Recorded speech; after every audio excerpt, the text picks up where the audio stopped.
AITA for not letting my roommate take my food anymore. She eats all the food, so I figured out how I would deal with it. I 22 female live with my roommate 23 female in a 2-bedroom apartment. We've been living together for just under a year now. At first, everything seemed fine. We got along well enough, similar schedules, both relatively clean, and we even had a few overlapping hobbies, so I genuinely thought it would be a good situation. But over time, I started noticing something off. I meal prep. Like, religiously. I work long hours and don't always have time to cook daily, so every Sunday I dedicate a few hours to planning and prepping my meals for the week. I spend money on fresh ingredients, make sure I'm hitting some nutritional balance, and honestly, I actually enjoy it. It's kind of therapeutic. I'll portion everything into labeled containers, stack them neatly in the fridge, and go about my week. At first, I didn't think much of it when a container or two went missing. I figured maybe I miscounted, or maybe I forgot I ate one earlier than planned. But then it started happening more frequently. I'd go to grab my lunch for work, gone. The dinner I had been looking forward to all day vanished. Snacks I bought for when I needed a little something between meals also mysteriously missing. I began to realize it wasn't just forgetfulness or misplacing things. Someone was eating my food. And there's only one other person living in the apartment. So I confronted her. I wasn't aggressive or rude, I just asked her if she'd taken my meals. She kind of brushed it off with this nonchalant attitude, saying things like, "Oh, I was hungry," or "I meant to replace it but I forgot," or even worse, "I figured it was no big deal." I told her it was, actually, kind of a big deal. I spend time, money, and effort making sure I have enough food for the week. Her taking it meant I had to either go hungry or spend more money I hadn't budgeted for. She promised she'd stop and that she'd replace anything she took. Spoiler alert, she never replaced anything. I tried to be accommodating. I started labeling my containers more explicitly like, "Do not eat, this belongs to me." That didn't stop her. I started hiding snacks in my room. She still helped herself to things in the fridge that were clearly mine. It felt like I was living with a toddler who had no concept of boundaries. Finally, after the last straw, which was her taking all of my prepped chicken for the week, I mean all of it, like 4 meals worth, I decided enough was enough. I went grocery shopping and intentionally only bought enough food for myself. I didn't get our usual, shared, household staples. No extra milk, no bread, no cereal, no pasta, nothing we usually both chipped in for. I just got what I needed for my meals, because I was tired of being the only one buying groceries and having them disappear without so much as a thank you. When I got back from the store, she was on the couch and saw me unloading my bags. She asked, all casual, "Oh, what did you get?" And I told her, just as casually, "Just some stuff for me." Her face changed. Instantly. She looked offended and kind of incredulous and asked, "Wow, you know I've been struggling with money and you can't even share a little?" I looked at her, trying to stay calm, and said, "I have been sharing. You just never ask. You just take. There's a difference." She didn't say much after that, just scoffed, rolled her eyes, and stormed off into her room. Since then, she's been acting super passive-aggressive. She slams cabinets. Leaves little messes around the apartment she knows will annoy me. She mutters things under her breath when she walks by me. And, the cherry on top, she told some of our mutual friends that I was being cold and selfish for not helping her out when she's going through a tough time financially. Now I've got people sliding into my DMs, mostly guys she's closer with, saying things like, "Come on, just cut her some slack, she's going through it," or, "You're not seriously letting her starve, are you?"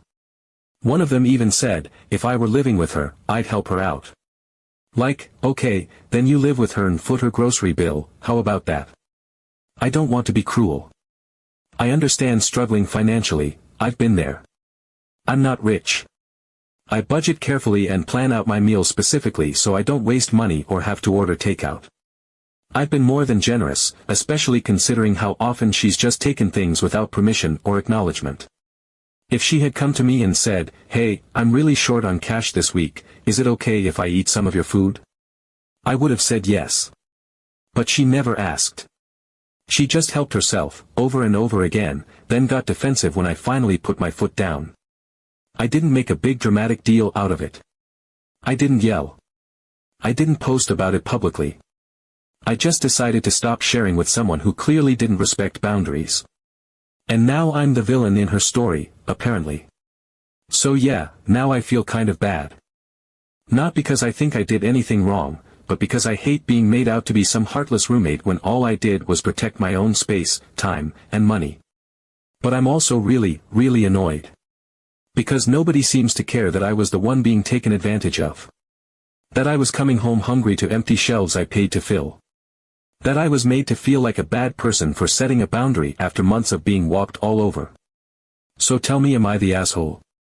Update 1. Hi again. So, I didn't think I'd be back here with another update, but here we are, because apparently when I think the situation has hit rock bottom, Ashley shows up with a shovel.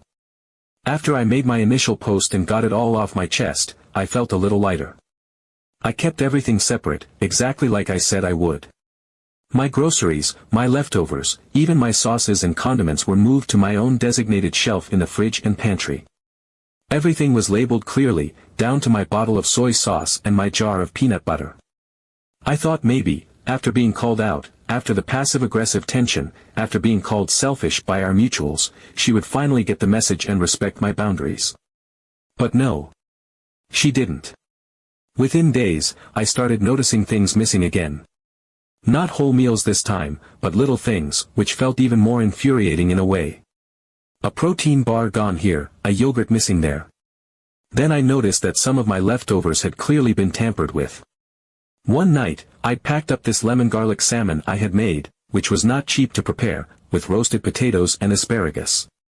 I had portioned it out into 2 meals, and when I went to grab one for dinner, it had clearly been scraped into and rearranged to look untouched. The audacity. I confronted her again, but she swore up and down she hadn't touched anything. Same old lines. She was gaslighting me at this point, and I knew it. So I decided if she wasn't going to learn from being told no, if being reasonable and polite and firm didn't work, I would get a little creative. I'm not proud of it. I don't think this makes me a saint. But I was done being walked on. So I made a small batch of brownies for myself, nothing extravagant, just a little treat to get me through the end of a stressful week. I cooked them perfectly, cut them into neat squares, and put them in a container labeled clearly with my name. I placed them squarely in the center of my shelf, knowing full well what would happen. Here's the thing, I had added a very gentle but effective amount of over-the-counter laxatives. Not dangerous. Nothing extreme. Just enough to serve as a physical reminder that taking food that doesn't belong to you can have consequences. The package even had clear instructions on dosage, and I stayed well below anything excessive. These weren't weaponized brownies, they were, in every sense of the word, a warning. The next morning, I woke up to find half the brownies gone. I wasn't surprised. Later that day, I heard the bathroom door open and close more times than I could count. Ashley was shuffling between her room and the bathroom like she was trapped in a hellish loop. She complained loudly and constantly about how her stomach was killing her, how she didn't know what she had eaten to deserve this, how she hadn't even gone out the night before. I kept my face neutral. I kept my voice calm. I didn't gloat. But I did tell her, later that night while she was curled on the couch looking miserable, that it might be a good idea to ask before eating food that isn't hers, especially when she doesn't know what's in it. She went pale. Her eyes got wide. I could see the moment she put it all together. Her jaw clenched, her whole body stiffened, and then came the outburst. She accused me of trying to poison her, called me insane, said I was evil and vindictive and that I had gone too far. I told her, very plainly, that it was an over-the-counter laxative at a safe, appropriate dosage, and that it was in food clearly labeled as mine. I told her if she had asked before taking it, I would have told her not to eat it. But she didn't ask. Because she never asks. She stormed off to her room and slammed the door, which has basically become her go-to dramatic exit strategy at this point. I could hear her pacing, talking to someone on the phone, probably ranting about me and how awful I am. But the thing is, she looked embarrassed. Not just angry, humiliated. Like for the first time, she realized there were actual consequences to her actions that she couldn't control, twist, or manipulate. And for a week, an entire week, she didn't touch a single thing of mine. Not a snack, not a sip of juice, not a spoonful of leftovers. She kept to her side of the fridge, started writing her own name on her stuff, and even went grocery shopping on her own. For a whole 7 days, it was like living with an entirely different person. Passive-aggressive silence. Yes. Glares and muttering. Absolutely. But touching my food? Not once. She called me evil, but she stopped touching my stuff. For a week. Update 2. I genuinely wish I was here with something boring like a resolution, or at least a calm fade-out. But no. The situation escalated. Because of course it did. So, Ashley has this new boyfriend now. Let's call him Tyler. The name should already tell you everything, but just for context, he's one of the guys who messaged me back when everything initially blew up. After I confronted Ashley the first time and she started spreading her version of events through our shared social circles, a few of our mutuals started to weigh in, unsolicited, through DMs and texts. Tyler was one of them. He sent this very condescending message about how I was being cold, inconsiderate, and how I should just cut her some slack, because she was clearly going through a rough time. I remember reading it with this hollow sense of disbelief, because he spoke with such certainty, as if he knew every detail, as if he'd lived in the apartment and seen the whole situation unfold. He didn't. He knew her version of things. The one where I was this greedy, spiteful roommate stockpiling food while she tiptoed around with her empty stomach and her broken heart, too timid and downtrodden to ask for anything. The kind of pitiful fable that garners sympathy when you leave out every single part about theft and entitlement. I ignored him then because, frankly, I had bigger things to deal with. But it didn't surprise me to find out later that he was the new boyfriend. It kind of felt inevitable. The guy who had already taken her side without knowing anything was now fully folded into her life, sitting right in the middle of my space, like it was his. He had already played the night in text form, now he had his feet up in my kitchen. Last Thursday was the boiling point. I'd had one of those days where you can practically feel your blood pressure rising with every passing hour. I'd planned ahead for it. I had a full meal waiting for me at home. My go-to comfort food when I've had a rough day is this chicken stir-fry I make with jasmine rice, colorful sautéed veggies, and a homemade soy ginger sauce. I'd prepped 3 portions of it on Sunday. Labeled, dated, and stacked neatly on my shelf in the fridge. I had one left, and it was meant to be dinner that night. I walked into the apartment and immediately felt off. The kind of quiet that isn't peaceful, just wrong. I turned the corner into the kitchen, and there they were. Ashley and Tyler, standing side by side at the counter, laughing about something, casually eating like they were in their own personal bistro. My containers were open in front of them, the stir-fry scooped onto plates, half of it already gone. My name was still written on the lids, which were sitting off to the side like discarded evidence.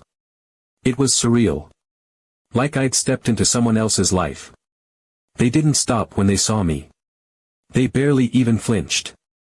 Tyler looked up, completely unfazed, and just kept eating, asking Ashley something about the sauce, as if I wasn't standing there watching my carefully planned meals being devoured by someone who didn't live there, who had never contributed so much as $1 to the grocery bill.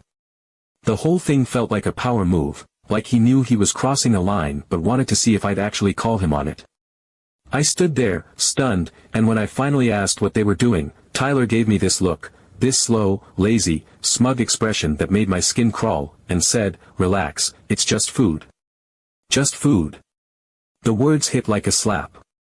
The complete dismissal of my time, my effort, my money. Like I was a lunatic for caring about something that had been repeatedly stolen from me. I told him to leave. No anger, no yelling, no bargaining, just a cold, clear order to get out of my space. He paused, like he was sizing me up, then glanced at Ashley with this look that said, "She's joking, right?" She wasn't. I wasn't. I told Ashley that this was the last time. There would be no more explanations, no more understanding. The line had been crossed for the final time. He finally left, dragging his feet like it was beneath him to be asked to go. As he walked out, he mumbled something I couldn't quite catch, but the tone was unmistakably derisive, like I was the one creating drama. Ashley said nothing. Not a word. She rolled her eyes and retreated to her room like she was annoyed to have her evening interrupted. Like I had been the inconvenience in a situation where they had raided my food like raccoons in a pantry. The next day, I bought a mini fridge. Not one of those flimsy little dorm fridges either, a solid, mid-sized one that could hold a full week of groceries, plus snacks and drinks. It was an investment, but at that point, I would have paid twice the price for a sliver of peace. I brought it in, unpacked it, hauled it into my room alone, and set it up against the wall by my desk. I moved everything over. All my food, prepped meals, fruits, sauces, the little luxuries like oat milk and almond butter, all of it went into that fridge. And then I locked it. A password-protected strap around the handle, tightened like a seatbelt. And then, just in case, I took it one step further. I installed a motion sensor camera just inside my bedroom door, positioned to face the hallway. It's small, subtle, and doesn't run all the time, just when it detects movement. I didn't want to live like I was in a spy thriller, but after everything, I needed to know that if Ashley crossed into my space, I would have actual proof. No more guessing. No more confronting her only to be met with blank stares and denial. Just the cold clarity of video footage. Was it over the top? Maybe from the outside, it would seem like it.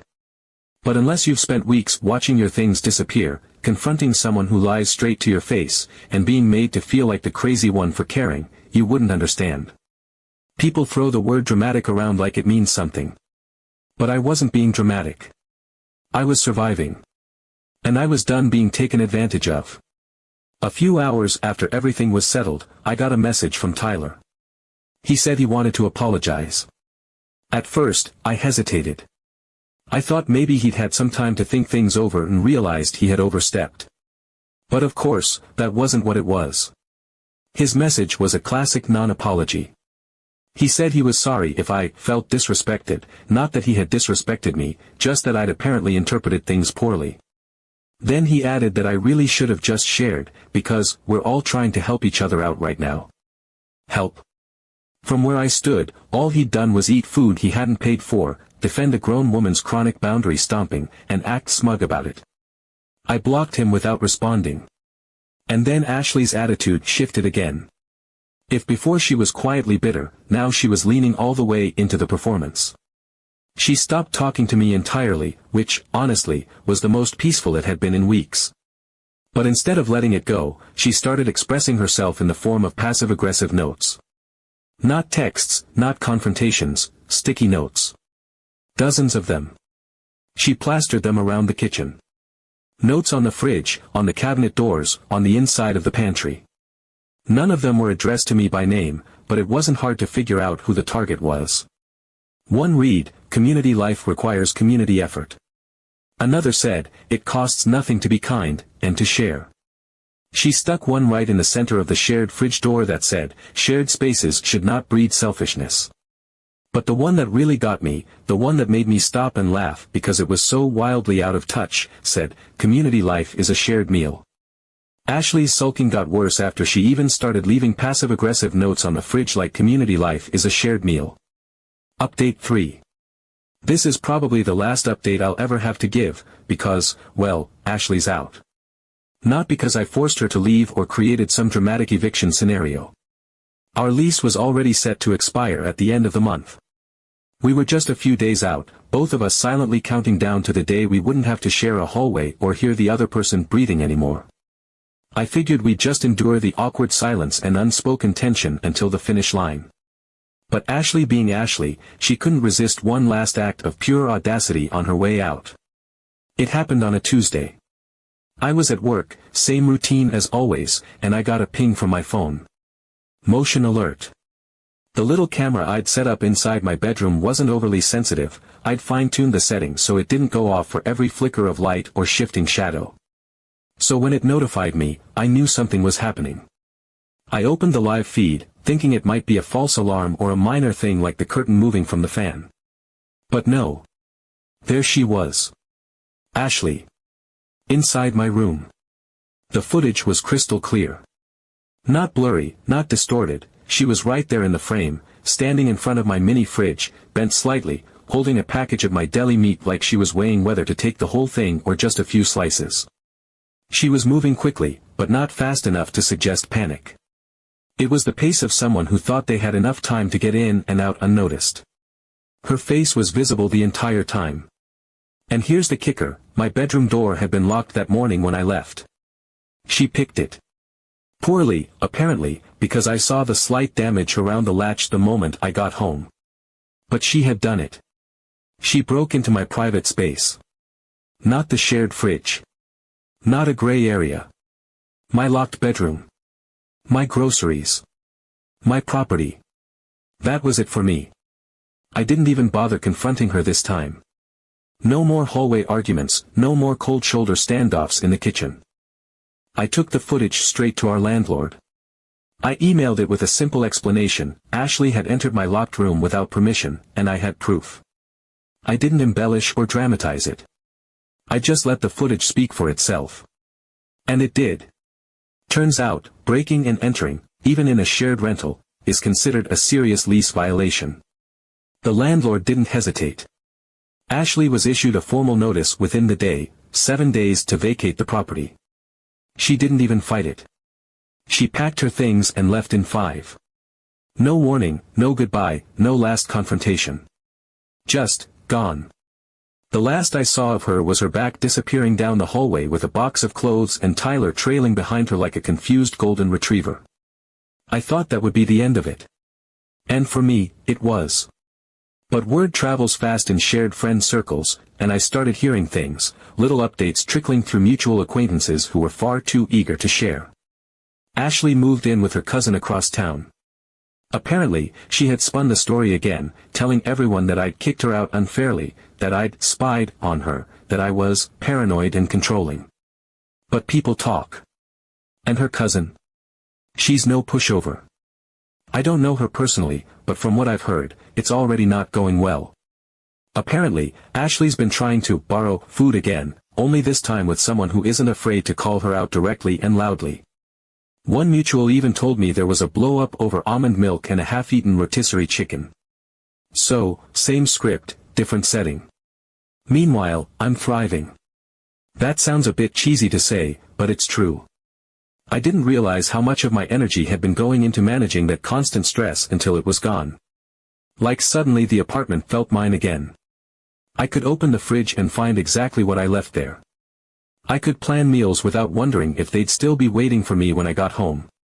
There were no weird notes taped to appliances, no strangers using my dishes, no background hum of resentment when I walked in the door. About a week after Ashley left, I got a new roommate. Her name's Sarah. She's a nurse who works nights, which means our schedules rarely overlap. She's quiet, clean, and respectful. We had a simple conversation about shared versus personal items, set clear boundaries, and that was that. No drama.